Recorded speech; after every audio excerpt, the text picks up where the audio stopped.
Hello guys, welcome to Raja academy. Friends, आज के video में हम बात करेंगे साइंस के टॉप मोस्ट क्वेश्चंस के बारे में। ये सभी सेलेक्टेड क्वेश्चंस हैं और सभी ऐसे क्वेश्चंस हैं जो बार बार एग्ज़ाम में देखने को मिलते हैं। यदि आप इन क्वेश्चन को कंसेप्चुअली और ध्यानपूर्वक सुन लेते हैं, समझ लेते हैं और इन सभी क्वेश्चन को याद कर लेते हैं तो निश्चित तौर पर एग्ज़ाम हॉल के अंदर आपको यहीं से ही क्वेश्चन देखने को मिलेगा और आप क्वेश्चन को आसानी से सोल्व करके आएंगे। तो चलिए फिर शुरू करते हैं। फर्स्ट क्वेश्चन है, a continuous and closed path of an electric current is called an. यानी एक क्लोज पाथ इलेक्ट्रिक करंट का क्या कहा जाता है, तो इसको हम बोलते हैं सर्किट। एक a continuous and close path of an electric current is called an electric circuit, यानी उसको क्या कहा जाता है, इलेक्ट्रिक सर्किट कहा जाता है। नेक्स्ट क्वेश्चन,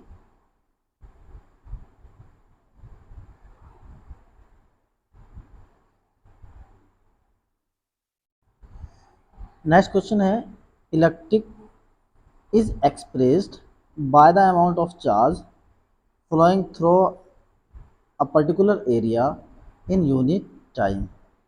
यानी चार्ज इन यूनिट टाइम, यानी चार्ज अपॉन टी, यानी आपको क्यू अपॉन टी के लिए पूछा गया कि क्यू अपॉन टी को हम क्या कहते हैं, तो क्यू अपॉन टी को कहा जाता है इलेक्ट्रिक करंट, यानी ऑप्शन नंबर बी आपका सही है।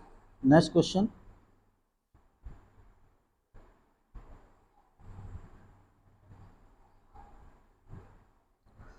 Direction of flow of positive charge was taken to be the direction of electric current।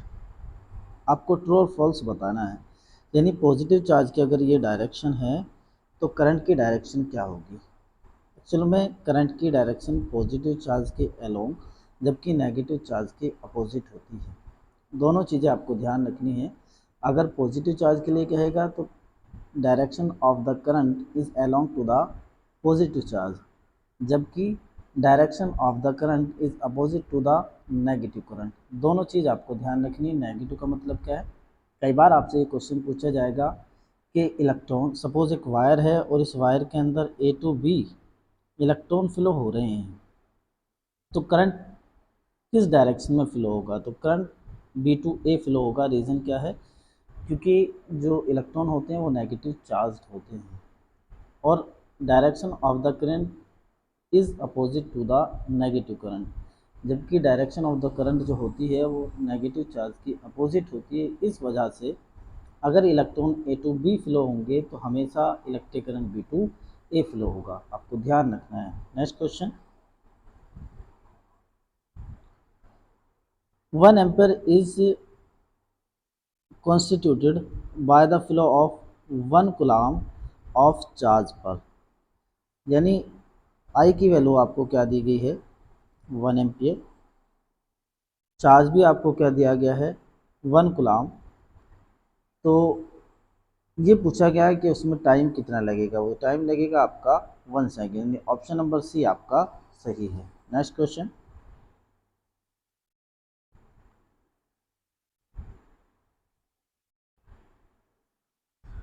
The electric current is expressed by the unit called.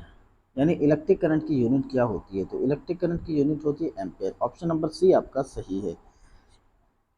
Next question, an instrument called ammeter measure electric current in a circuit. यानी electric current को measure करने के लिए हम किस चीज़ का इस्तेमाल करते हैं, तो वोल्ट मीटर का इस्तेमाल तो किया जाता है। पोटेंशियल डिफरेंस को मेज़र करने के लिए गैल्वेनोमीटर एक ऐसी डिवाइस होती है जिसका इस्तेमाल इलेक्ट्रिक करंट को मेज़र करने के लिए किया जाता है। यानी ऑप्शन नंबर ए यहाँ पर आपका सही है। Next question,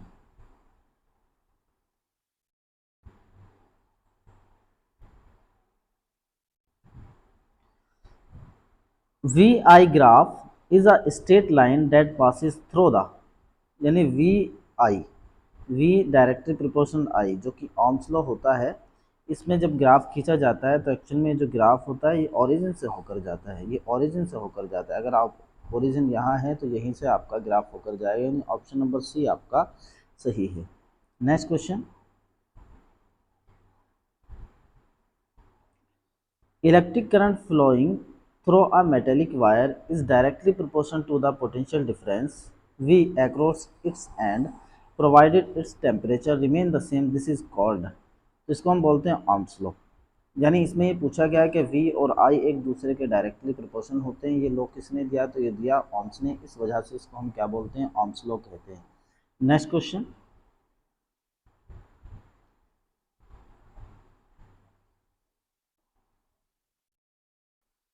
if the potential difference across the two ends of a conductor is 1 volt and the current through the it is 1 ampere, then the resistance will be 1 ohm। ये true और false में आपसे पूछा गया तो ये है true. ठीक है, क्योंकि पोटेंशियल डिफरेंस 1 और करंट 1 तो रेजिस्टेंस भी आपका कितना होगा? 1 होगा। ऑप्शन नंबर ए आपका सही है। Next question,